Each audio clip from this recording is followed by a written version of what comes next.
you've had some bad idea or some ideas that were not appreciated by everyone as much as they were appreciated by you. And so that leads to the next question.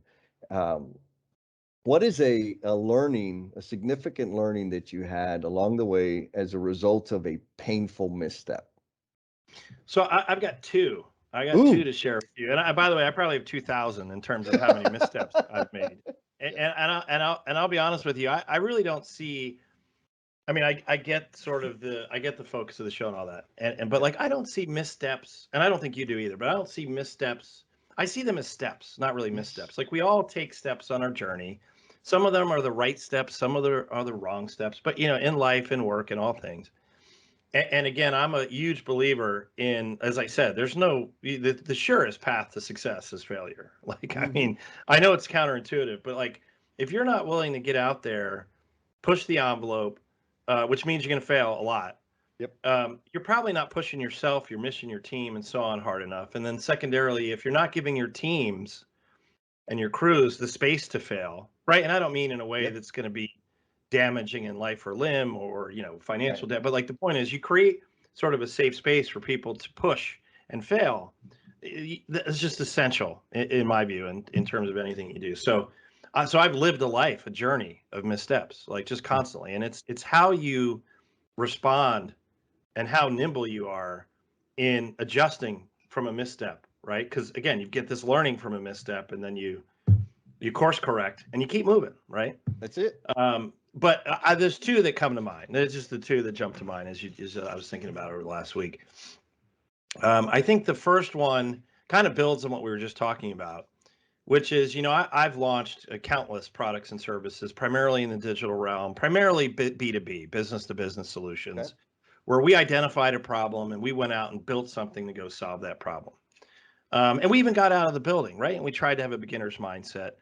But and I don't know this is so painful so much as it is really instructive, or it was really instructive to me, which is there's a huge difference in doing those things when you're building something new between the people that you'll show something to, um, and your thing to, hey, look at this thing that I've got, and they'll smile and nod, oh, that's cool, or that's nice, or whatever. They're not the haters, right? I love the Right. haters, or the not even haters, but just people are like, you're crazy, it's never going to work.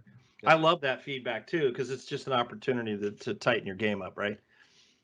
But I think the trap you fall into, and I've fallen into, is you get these sort of a grin and sort of, yeah, it's cool, we like it, whatever. There's a huge gap between that and does that person, is that pain so acute that they'll actually use what it is you're doing? Furthermore, will they pay, right? In a commercial Hmm.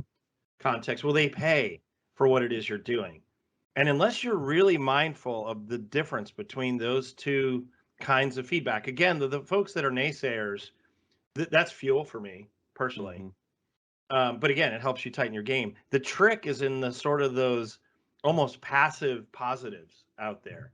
So you can really fall into some painful places by leaning too hard into those passive positives and not pushing for real, like real deal pain, real acute, like, and believe me, when you've had experienced both, you know the difference. Oh Like yeah. it's incredible, right?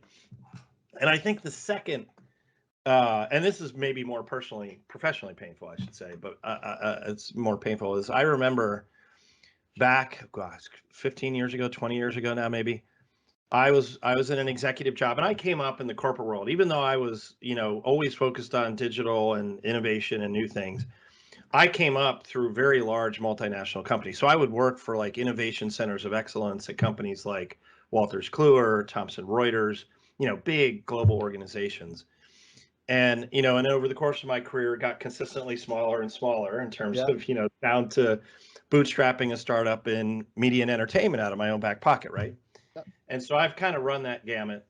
But I will tell you, I remember going through. I would work for a company where we were acquired, and we ended up having to wind down our business, basically, right? And very difficult thing to do for all involved. We ended up, I can't even remember, we ended up laying off like 70 people off just my team alone. And they all, and honestly, they were all great, and they ended up doing just fine. but it was a very painful experience for, again, everybody involved. There's no easy side of the table Right. in that scenario. But then, so I do that, and then I come out, and now I'm like, okay, now what the heck do I do? Right? I've got to go figure out my next ride. And I remember, so relatively quickly, I got a job with another big global organization in a more of a digital innovation kind of thing. And I get in there, and I'm telling you, the culture was so toxic. It was unbelievable to me. And so here I go take this, and the one thing about executive level jobs, they're great. I mean, it is hard work, can be. It's definitely work that you bring home with you at night. Oh yeah. But there's just fewer of those jobs out there, right? So it was highly competitive. Versus when I was earlier in my career, there's a lot more, lower level or junior jobs out there. So I land this job. It does everything that I needed to do, nuts and bolts, financials and stuff. I get in there, and like on screen, I love the mission. I love what it's all about. But I get in there, and the culture is so toxic. And as you can tell, I'm a fairly optimistic, positive Sure. force of energy. And part of me was like, I want to come in and I want to turn this around, and that kind of cockeyed optimism, right? But like it was so bad, like truly, like I would dread, like within the first week, I was dreading going in and to the office, right? And so the pain for me was sort of like, here I had this scenario where it's like, okay, I get this job, and there's not many of them out there, particularly where I live at the time, and now I'm like, this is terrible. Like I need a culture that is not toxic. I need teams and a mission that is more than just about profit. It's about purpose. And that was a real aha moment for me. So much so that like after 10 days, I called up the C-suite or had hired me, and I just said, listen, this is just not a good fit for me. And I walked through why, and I said, look, I'm not hating on you guys or the company. I mean, I get why but it's just not a good fit for me. And ever since that moment in time, and it's probably been 20 years now, those things are probably the most important thing to me is like, what is the mission? What is the purpose? What is the why behind the kind of the what you're doing and going after? And then beyond that, how do you choose to go after it? The what is the least important thing. The why and the how to me just matter so much. And believe me, selling at my kitchen table, oh yeah, I just got this great job. I'm about to quit it after 10 days. And I believe me, I'm not, people That know was a me, hard sell, huh? I'll ride it to the ground, right? But I could just tell, right? And so anyway, as I've gotten older or I've had more experience in my career, you just sort of learn to yourself as an individual, and everybody's different. Just find the thing that matters most to you. Yeah. And then lean into that. And then you will find fulfillment. You know the expression, like if you love your work, you love your job, you'll never work a day in your life. It's what it's about to me. So again, I've been fortunate that, professionally, I haven't experienced a ton of pain, but I will tell you, I make missteps every single day. Yeah. And the learning that comes from, I call it molting, right? Molting is how you grow. Yeah. Molting is a painful process, for those creatures out there that molt. Yes. It's a painful process. And so to me, like it's essential for growth. And so I love missteps. Yeah. I love mistakes. As long as you put guardrails around them as a business in your personal life, for your career, you're going to be fine. And I think by and large, you'll end up in a better place as a result of pushing hard, even if it means you've made some mistakes or missteps along the way.